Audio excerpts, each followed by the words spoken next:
mother sees me and jumps up to greet me, wearing a huge smile on her face. It's a good day, I say to myself, with relief as I hug her. This is my daughter, my mother says to her friends seated around her. And I notice that she does not use my name. And I briefly wonder if she can even recall it. We are going to see my Grammy. I remember when she was a small white house in the city. Inside it was really warm and really cozy. And Grammy and I used to play lots of games in her home. But Grammy doesn't live there anymore.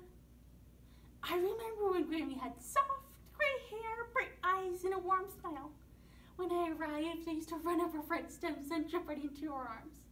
But she was always ready with a great big hug and a kiss. And she would always tell me how special I was. But Grammy doesn't hug me anymore. According to the Alzheimer's Association, Alzheimer's or some other form of dementia affects 1 in 3 seniors. For me, it was my grandmother. She started showing symptoms in 2004 after my grandfather had died and was officially diagnosed in 2005. She was forced to move closer to my family and I in 2012 after she was unable to live on her own any longer. The pieces I share with you today all in some sort reflect my grandmother and her story, with prose Lisa's story from the Alzheimer's Association and My Grandmother Doesn't Remember Me Anymore by Leanne Skill, and poetry Yes I'll Cry by Jeffrey Ham. I'll Always Remember You, a program dedicated to my grandmother. I help her get ready for our weekly outing, chatting about my family and all the silly events the past week. She listens politely and laughs at my stories, and I take her arm and help her into my car.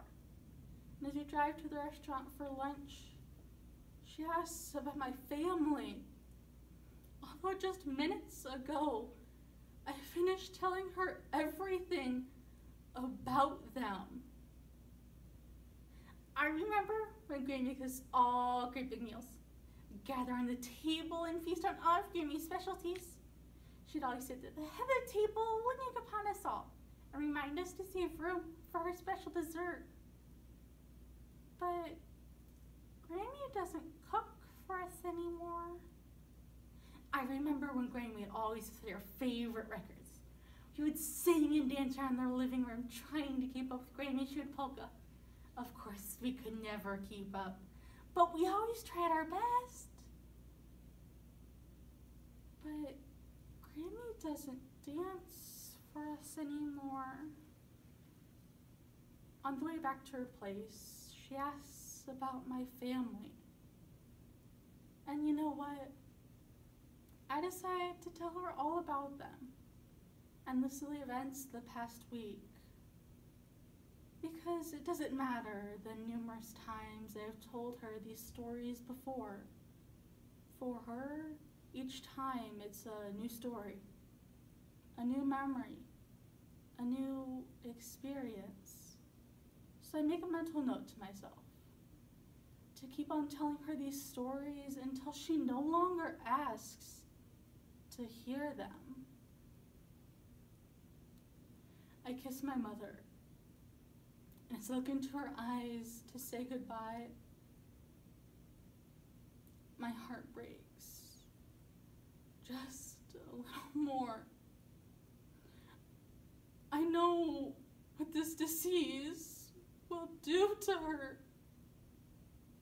I just don't know when, and I don't know what it will do to me. I remember when I used to get the chickenpox, and when after Grammy used to take care of me. She'd play with me and make my favorite meals. But most importantly, she would always kiss my forehead to make the sickness go away. But Grammy doesn't take care of me anymore. Each Each day I watch my mother walk. I hear her sigh, I hear her talk. She speaks of loved ones no longer here. I watch helpless as she sheds a tear. Alzheimer's is stealing my mother away. She grows worse each passing day. She needs help with all her care, from brushing her teeth to brushing her hair. We cut her food to help her eat. This once tidy woman no longer neat. She often seems to live in the past. Please, dear God, how long will this last? And as her memory goes, I can only stand by, frustrated and helpless. And yes, I'll cry. Those who love her, she no longer knows. How long till her memory completely goes? Each day I watch my mother walk. I hear her sigh, I hear her talk. I watch daily as she slowly dies. I can't help her. And yes, I'll cry. It's been a year. My mother is now sitting in a recliner, and I crouch down beside her, and I take her hands in mine. You see, over the past year, I have learned that I now must announce myself, and it helps if I define a relationship for her as well. My mother, my very own mother, has not said my name. My name. For months. Hi, Mom, I say with a smile. And her pale blue eyes slowly turn to me. And for just a moment, her brain fails to recognize who I even am. I remember when I was favoriting the whole wide world, was going to my Grammy's house and just spending time with her. Because no matter what I did wrong at home or whenever I failed at something, Grammy would always love me for who I was. But Grammy doesn't remember me anymore. Mom told me that Grammy is sick now. She told me that now we have to take care of Grammy and help her out. We have to be the ones who give her all the love and support that she gave to us.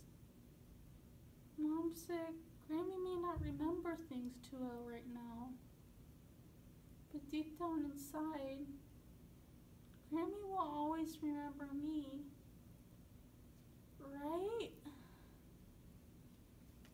And when it comes time for me to leave, I hug my mother goodbye and kiss her on the cheek.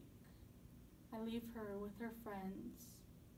The locked doors close behind me, ending yet another heartbreaking visit with the woman who no longer resembles the mother that I used to have. And I flip open the trunk of my car, and there staring at me is the portable wheelchair I was forced to buy earlier this week after my mother was briefly unable to walk. Strangely, I am not nearly as devastated by this sight as I would have thought. I have finally just accepted that this disease is a part of her and of me as well. And so today, when you go see my Grammy, I play my music for her and I sing and dance around the room. Also, I make sure to give her a great big hug and a kiss. And I always kiss her forehead to make the illness go away. And I tell her, I will always remember you, Grammy.